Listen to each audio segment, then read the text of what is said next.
For years now, we have seen the incredible value of what Xbox Game Pass has brought to gamers, whether it's on Xbox consoles like Xbox One, the new Xbox Series, and now throughout Windows 10. And I want to give praise and mention the same thing of the incredible value for the Nintendo Switch Online service. Of course, incredible price for Nintendo games, SNES, NES, and now with the Sega Genesis plus N64 and Switch expansion pack. So from those two, you're getting a lot at a great price. Now, Sony has an answer to both of them, and it's about time they did something like this.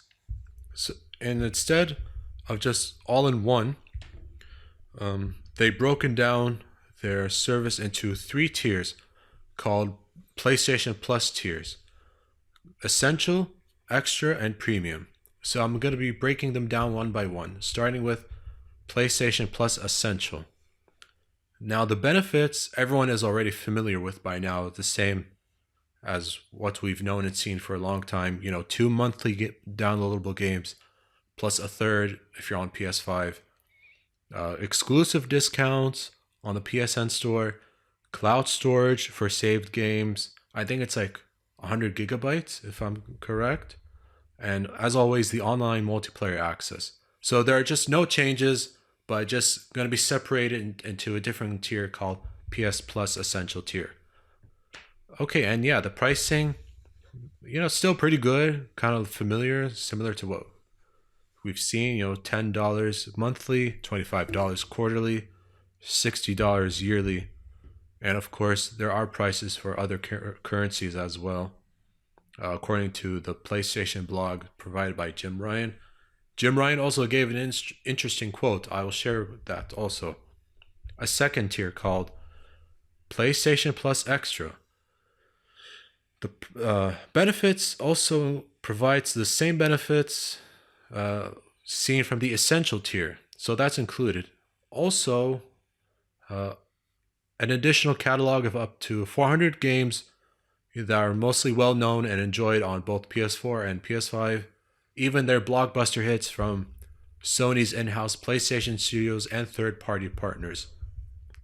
Now, I'll mention when that's going to launch, but in terms of the games that will launch at the PS Plus Extra, is going to include games like Death Stranding, God of War, Marvel Spider-Man Miles Morales, Mortal Kombat 11, and Returnal. So those are just some of the games, and there's going to be more as time goes on.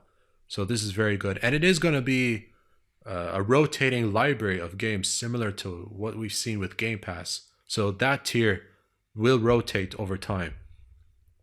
And games in the extra tier are downloadable for play. So that's good.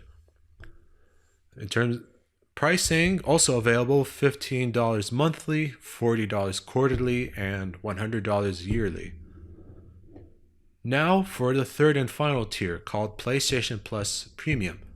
The benefits also include what has been known in the Essential and Extra tiers, but now there's going to be an additional 340 games, and does include PS3 games that are going to be available via cloud streaming, kind of similar to what PlayStation Now and different territories across the world, and a catalog of beloved classic games in both streaming and also, available to download as well from the original PlayStation 1, PlayStation 2, and even PSP. Premium offers cloud streaming access for those games, PS1, PS2, PSP, and even PS4. Games that are also offered in the extra and premium tiers for those markets.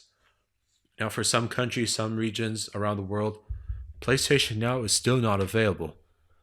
But I'll mention an alternative. So there's good news on that in terms of pricing. Oh, just one more thing before pricing. There's like free time trial limits if you want to try it before you decide to buy those old classic games in the premium section. In terms of the pricing, it's $18 monthly, $50 quarterly, and then $120 per yearly. And yes, there's also pricing for different currencies as well. Now that fourth premium called PlayStation Plus Deluxe, but it's only for select markets.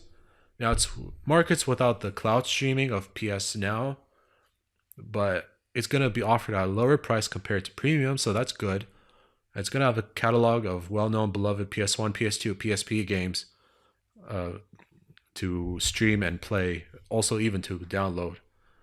And yeah, the benefits include what's been seen and available from the information from essential and extra tiers. Not yet known how much, but uh, that will be revealed sometime soon. And I'm glad like Sony did something like this. It's an evolution of the PlayStation Plus online service. For me personally, I wasn't so much like, I didn't see or feel like incentivized to like subscribe to PlayStation Plus. It's not like I don't like it or anything. I know I could get free games, but it's not like I'm always online often. It's not like I'm so much into the online multiplayer of those games. I'm mostly like into the single player aspects, you know? Even like I'm more into the offline single player stories, and I'm fine with other genres, whether it's the fighting, sports, racing, shooting as well. I'm cool with them. It's just I just enjoy some interesting single player stories, whether they're in linear open world, first person, it's all cool with me, you know? And this is probably the best answer Sony has right now to Xbox Game Pass. The PlayStation Plus tiers are going to be available early June, so that's also good news. But yeah, I mean, whether for the tiers per month, $9, yeah, actually $10, $15, $18 for three different tiers.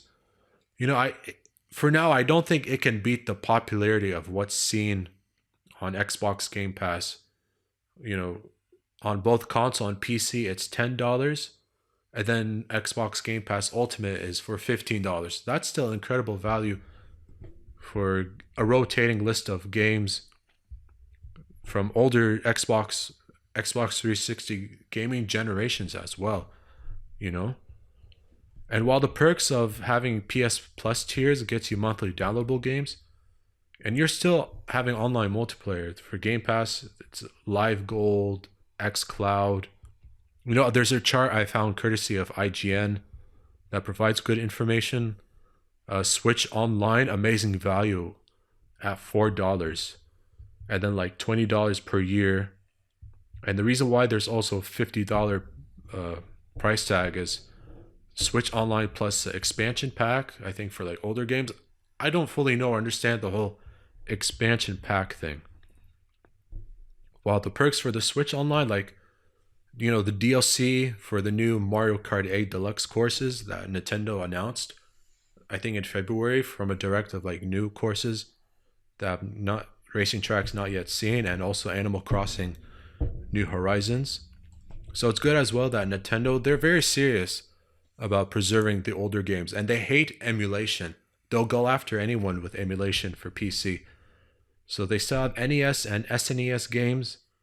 Now the new N64, in terms of N64 emulation on the Switch, some people haven't been happy with how the emulation has worked, but I'm sure they'll figure that out. Even more interesting, Sega Genesis games are now a part of the Switch Online subscription. That's an interesting addition in terms of access for older games. But yeah, before I forget, Xbox Game Pass still has EA Play, which is Electronic Arts selection of EA games for downloading or cloud streaming.